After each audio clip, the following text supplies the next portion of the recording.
من برای چی عشق میگویم؟ برای آن که وجود عشق ز قیدهای زمان و مکان و مذهب و کیش آزاد است. عشق زنگی و فرنگی و خراسانی نیست، مال ژاپنی نیست.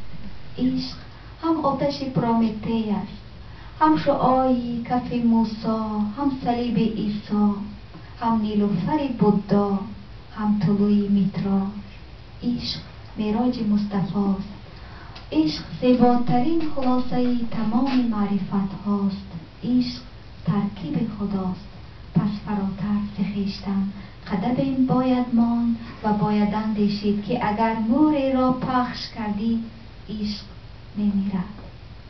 بر خاک، بگو، بخار سوگند، بر 5 و 6 و 4 سوگند، بر 33 مهره درخشان با نام عزیز یار سوگند. ماییم چو صبح صبحگردان، شبنم کده نگار سوگند. خوشبخت‌ترین کسی جهانم بر ریش دلی فگار سوگند. بر حرمت چشم تو شدم سبز، بر آمدن بهار سوگند.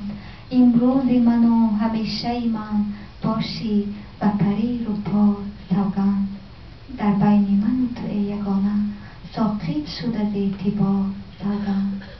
به هیچ قسم تو اصل عشقی ای دوست سوی گذار سوگند. با یاد تو مردم و نمردم سوگند، 1000 بار سوگند. دلم با دعوت تو می تپد باز، با مهر و رخصت تو می تپد باز. تپش های وی از مهلت گذشته است، فقط بر حرمت تو می تپد باز. دل ما واقعا به احترام شما می تپد و ذکر نام های عزیز یکایک شما را من بار اول که آمده بودم در سفرنامه خود خورشیدهای شهر میهالو نوشته بودم. از خانم معصومه جان و نرگس بانوی فرزاد شروع می شد. همه شما مهدی جان از شعرهاتان، از آقای باقی معین، از استاد سید جلال بدخشی و این دوستان عزیز بدخشانی که اینقدر برای من مظهر محبت و ارادت بی‌نظیر بودند. حکیم پرسیده است که در دنیا چی چیز از همه بیشتر است؟